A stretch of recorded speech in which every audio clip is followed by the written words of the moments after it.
Hello and welcome to Lavneesh sir की class.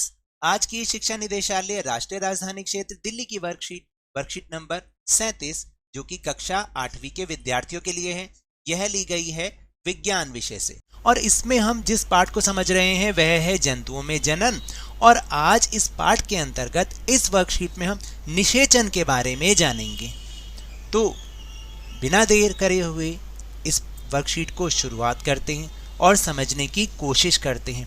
तो जैसा कि आप जानते हैं कि पिछली वर्कशीट्स में जब हम इस पाठ को पढ़ रहे थे जंतुओं में जनन को, तो उसमें हमने ये जाना था कि जनन प्रक्रिया बहुत ज़रूरी है, प्रजनन प्रक्रिया बहुत ज़रूरी है।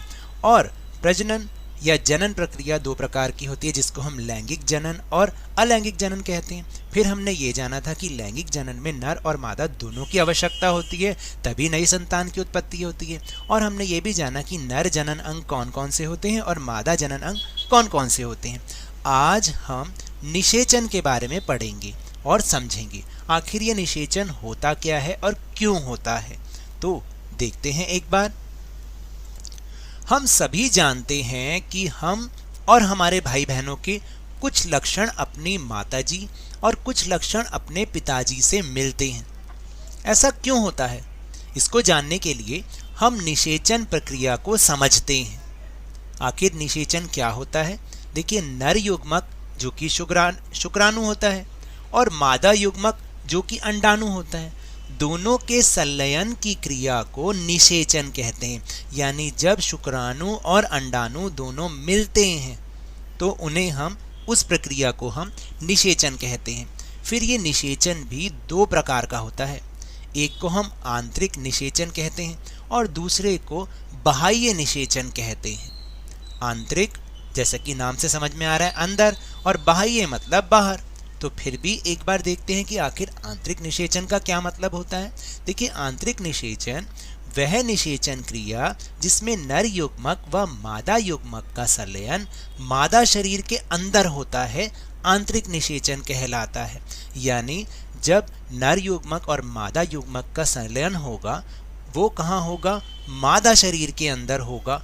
और मतलब कहने का मतलब है कि मादा शरीर में जो निषेचन होगा यानी शरीर के अंदर जो होगा उसे हम आंतरिक निषेचन कहते हैं। जैसे उदाहरण के लिए मनुष्य, गाय, बिल्ली, कुत्ता, मुर्गी इत्यादि, यानी इनका जो निषेचन क्रिया है, इनके अंदर जो निषेचन क्रिया होती है वो शरीर के अंदर होती है, इसलिए इसे आंतरिक निषेचन कहते हैं।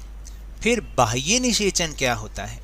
वह निषेचन क्रिया जिसमें नर युग्मक व मादा युग्मक का संलयन मादा शरीर के बाहर होता है, बाह्य निषेचन कहलाता है।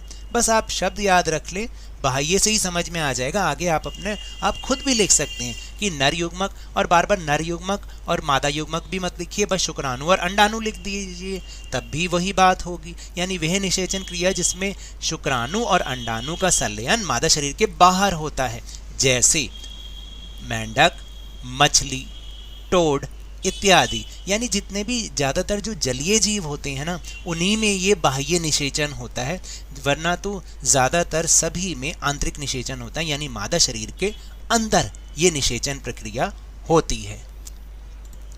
इस प्रक्रम में जब नर और मादा एक साथ पानी में आते हैं तो मादा सैकड़ों अंडे देती है, जो कि एक जेली की परत से एक साथ और सुरक्षित रहते हैं। जैसे ही मादा अंडे देती है उसी समय नर उन पर शुक्राणु छोड़ देता है।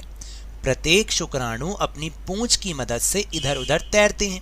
देखिए, यहाँ पर जो चित्र दिखा रखा है आप उसकी सहायता से भी समझ सकते हैं कि जैसे अंडाणु देती हुई मादा है, ये अंडाणु दे रही है, तुरंत शुक्राणु छोड़ता हुआ नर। तो ये जब आपस में मिलते हैं, ये जब आपस में ऐसे ये मिल जाएंगे तो निषेचन प्रक्रिया हो जाएगी, और वो भी बाह्य निषेचन प्रक्रिया होगी। और क्या होगा, देखिए कि जैसे ही शुक्राणु अंडाणु के संपर्क में आते हैं जिसके फलस्वरूप निषेचन होता है, तो निषेचन क्रिया होती है। यहाँ निषेचन जल में होता है, मादा शरीर के बाहर, तभी मैंने आपको बोला ये बाह्य निषेचन कहलाता है। तो यह सामान्यतः जलीय जंतुओं में ही होता है। तो बाह्य मतलब बाहर निषेचन, आंतरिक मतलब अंदर निषेचन। बस इतना सा याद रखेंगे तो बाकी के शब्द अपने आप लिख सकते हैं। अब हम पढ़ते हैं समझते हैं एक ऐसी प्रक्रिया के बारे में। वैसे तो आमतौर पर मनुष्यों में आंतरिक निषेचन होता है, लेकिन कभी कभी किन्हीं परिस्थितियों में उसे बाहर भी करना पड़ता है। आखिर वो प्रक्रिया क्या होती है, चलिए एक बार जान लेते हैं। क्या आपने परख नली शिशु के बारे में सुना है? कभी सुना है कि कोई शिशु परख नली वाला हो? देखिए क्या होता है वो। कुछ स्त्रियों में अंडवाहिनी अवरुद्ध होती है, यानी जिसमें से अंडाणु होकर गर्भाशय तक पहुंचता है, तो वो ही जो नली है वो अवरुद्ध होती है। ऐसी स्त्रियां शिशु उत्पन्न करने में असमर्थ होती हैं। इसका मतलब उन्हें शिशु उत्पन्न नहीं होते, क्योंकि निषेचन के लिए जो शुक्राणु और मार्ग अवरुद्ध होने के कारण अंडाणु तक नहीं पहुंच पाते। यानी क्योंकि वो जो अंडवाहिनी है वो तो अवरुद्ध है, यानी रुकी हुई है, बंद है, तो शुक्राणु जो है वो अंडाणु तक पहुंच ही नहीं पाएगा, तो ऐसे में निषेचन होगा नहीं। तो ऐसी स्थिति में क्या होता है, ऐसी स्थिति में डॉक्टर या चिकित्सक अंडाणु एवं शुक्राणु को एकत्र करके, इकट्ठा करके उचित माध्यम में कुछ घंटों के लिए एक साथ रखते हैं, जिसे आईवीएफ तो आपने नाम सुना होगा जरूर, बड़े बड़े अक्षरों में कई बार विज्ञापन भी आता है पेपर में, अखबार में, जिसे आईवीएफ अथवा इन विट्रो निषेचन यानी शरीर के बाहर कृत्रिम निषेचन हो सके। अगर निषेचन हो जाता है तो युग्मनज को लगभग 1 सप्ताह तक विकसित किया जाता है, जिसके पश्चात उसे माता के गर्भाशय में पुनः स्थापित किया जाता है। माता के गर्भाशय में पूर्ण विकास होता है तथा शिशु का जन्म सामान्य शिशु की तरह ही होता है। इस तकनीक के द्वारा जन्मे शिशु को परख नली शिशु कहते हैं। यह एक मिथ्या है कि शिशु का विकास परख नली में नहीं होता। तो अब आपको समझ में आया कि आमतौर पर तो मादा शरीर के अंदर ही ये निषेचन होता है और संतान पैदा होती है, लेकिन कभी कभी कुछ स्त्रियों में जब ये अंडवाहिनी अवरुद्ध होती है, तब डॉक्टर क्या करते हैं, अंडाणु और शुक्राणु को बाहर ही लेकर उनकी निषेचन क्रिया करवाते हैं, और फिर जब वो निषेचित हो जाते हैं तो उसे माता के गर्भाशय में स्थापित किया जाता है। इस तकनीक से भी वो स्त्रियां माताएं बन सकती हैं जिनको शिशु उत्पन्न करने में मुश्किल होती हो या कठिनाई होती है। तो अब हम चलते हैं अपने प्रश्नोत्तर की ओर। तो पहला प्रश्न है कि निषेचन किसे कहते हैं? यह प्रक्रिया मादा जनन के जनन तंत्र के किस भाग में होती है? तो देखिए, नर युग्मक यानी शुक्राणु और मादा युग्मक यानी अंडाणु, इन दोनों के संलयन की क्रिया को निषेचन कहते हैं। याद रखिएगा कि जब दोनों का मिलन होता है शुक्राणु और अंडाणु का, उसे हम निषेचन कहते हैं। यह प्रक्रिया मादा की अंडवाहिनी यानी फैलोपियन ट्यूब्स में होती है। याद रखिएगा, यह प्रक्रिया कहाँ होती है? अंडवाहिनी में, मादा की अंडवाहिनी में ये होती है। फिर दूसरा प्रश्न है कि आंतरिक निषेचन और बाह्य निषेचन में 2 अंतर बताइए। तो आंतरिक निषेचन और बाह्य निषेचन में क्या अंतर है? 2 देखिए।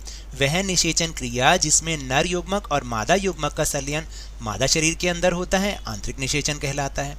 और वह निषेचन क्रिया जिसमें नर युग्मक और मादा युग्मक का संलयन मादा शरीर के बाहर होता है, उसे बाह्य निषेचन कहते हैं। यानी जब मादा शरीर के अंदर निषेचन होगा आंतरिक, मादा शरीर के बाहर होगा बाह्य निषेचन। तो आंतरिक निषेचन के उदाहरण है मनुष्य, गाय, बिल्ली, कुत्ता, मुर्गी इत्यादि में आंतरिक निषेचन होता है, और मेंढक, मछली, टॉड इत्यादि में बाह्य निषेचन होता है। ये दोनों में 2 अंतर हैं। फिर इसके बाद है प्रश्न नंबर 3, रिक्त स्थानों की पूर्ति कीजिए। शुक्राणु और अंडाणु का संलयन क्या कहलाता है? निषेचन कहलाता है। गाय व मनुष्य में आंतरिक निषेचन होता है और बाह्य निषेचन ज्यादातर जलीय जंतुओं में ही होता है। और प्रश्न नंबर 4 बहुत आसान है। आईवीएफ का पूरा नाम क्या है? इन विट्रो फर्टिलाइजेशन या इन विट्रो निषेचन। अब इसके बाद है अंतिम प्रश्न, 5वां प्रश्न। बाह्य निषेचन करने वाले 2 जंतुओं के नाम लिखिए। तो वो हैं मेंढक और मछली। ये दोनों जंतु ऐसे हैं जो कि बाह्य निषेचन करते हैं। तो ये तो थी आज की वर्कशीट। अगर मेरे इस तरह समझाने से अब आपको समझ में आने लगा है तो इस चैनल और वीडियो को लाइक कीजिए, शेयर कीजिए, और अगर आप नए हैं ना तो सब्सक्राइब भी कर लीजिए। और टेलीग्राम ऐप पर जो हमारा चैनल है ना, लवनीश सर की क्लास, उसको ज्वाइन करना ना भूलें, जिसको ज्वाइन करने का लिंक आपको इसी वीडियो के डिस्क्रिप्शन बॉक्स में मिल जाएगा। लेकिन ये भी याद रखें, घर से बाहर निकलते समय अपने मास्क को अवश्य लगा के रखें, नियमित रूप से अपने हाथों को साबुन और पानी से धोते रहिए, और जब भी आपकी बारी आए कोरोना का टीकाकरण जरूर करवाएं, क्योंकि कोरोना को हराना है और जिंदगी को एक बार फिर से सुहाना बनाना है। इसी उम्मीद के साथ बहुत बहुत धन्यवाद।